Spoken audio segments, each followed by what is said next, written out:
Hi, I'm Vicky and you're watching Fuse TV. I'm here with Saint Raymond, the guy behind Youngblood and English Rose. How are you? I'm good, thank you. How are you? Yeah, I'm good. So could you tell us about your musical journey as an artist?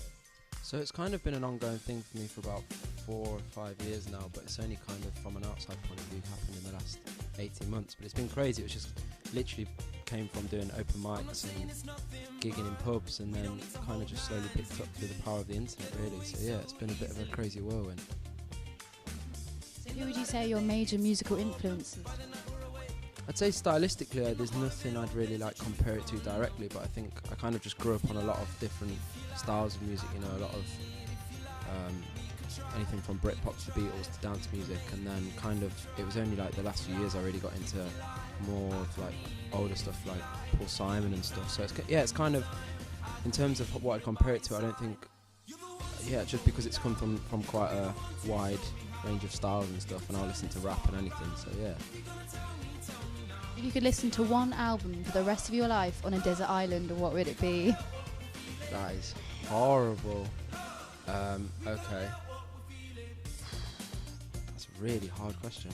I don't know. I think when I was growing up, the Kooks' first album is probably like the album that inspired me the most to start playing guitar and stuff. And the album is really good. Maybe I'll go with that one. If you had to describe your music to someone who hasn't listened to it before, how would you describe it?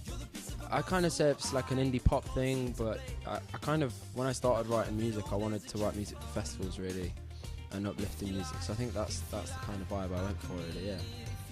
If your music had to be an animal, what would it be? Animal, something nice, something really nice. What's nice? A dog. I like dogs. I've got a little puppy, so I'm just gonna say a dog. Yeah. His name's Otis, and he can be a terror, but he's cute. He's cute. So you're on tour right now, and you've sold out all over the UK as well. What would you say is your number one essential item on tour?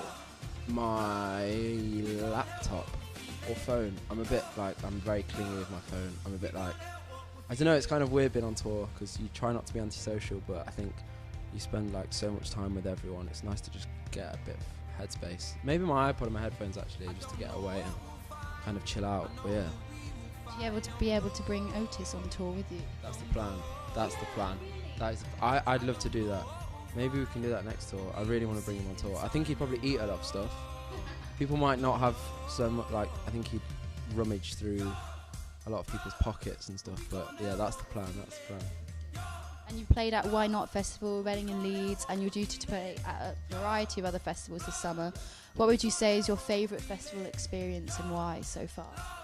In terms of playing, I think Leeds and Reading last year was a real turning point for me. I think just because it was the BBC introducing stage and I wasn't sure what the crowd was going to be like, and I think we turned up to Reading and it was about to go on, and then there was a secret slot before, and it was the 1975, and it was so busy, and they did 3 songs and it was rammed, and I was like, everyone's going to leave. So I went on stage, but it stayed really busy, and I think that was just, that was a real turning point for me. I really feel the song Youngblood has such a good festival vibe to it. What would you say is your main inspiration behind writing that song? I think, that was the kind of thing I went for with that. I kind of wanted to write a youthful anthemic song that had a bit of maturity behind it, but like I say, when I started writing, I love the idea of, because I like a lot of stuff that's not maybe festival music, so to say, and it's maybe a bit more chill, but I think there's no better feeling than seeing people move and dance and sing along and stuff, so definitely, A lot of people refer to you as the second Jake Bugg. How do you respond to that? Yeah, it's cool. It's an interesting one. For me, it's a bit of a lazy comparison, just because it's kind of like, we're from Nottingham, we play guitar, must be same person. But I you know what, I really like Jake's music and it's wicked, but I think stylistically it's very different. I think it's just a Nottingham thing for me. It's because I think if I wasn't from Nottingham, I don't think I'd get compared to it. So it's a bit strange, but I think, it was always going to happen. So yeah, it's not a bad comparison at all, so it could be worse. Where would you like to be in 5 years' time? Yeah, it's a bit of a strange one, but I think for me it's just because of how crazy everything's been. It's kind of like, I don't know what the next month's going to bring. So for me, it's always been a bit like, never take my eye off the short term. Obviously, I think we dream of headlining the big festivals and stuff, which would be great, and have successful albums. But I think for me, it's just because I think I haven't really had a chance to take my eye off the ball. It's always been about what's happening in the next month or so, and even that's still a bit crazy. So yeah, it's always been good to just keep my eye on the ball, really. Yeah, definitely. You're playing in Ruby Lounge tonight. What has been your favourite venue so far in Manchester? Sound Control. I played there a couple of times, and it's always just seems. I just like Manchester. My sister went to university here, so growing up, I spent quite a bit of time up here as a kid. So yeah, I just really like Manchester. So I'm really looking forward to playing actually. When can the people of Manchester see you again?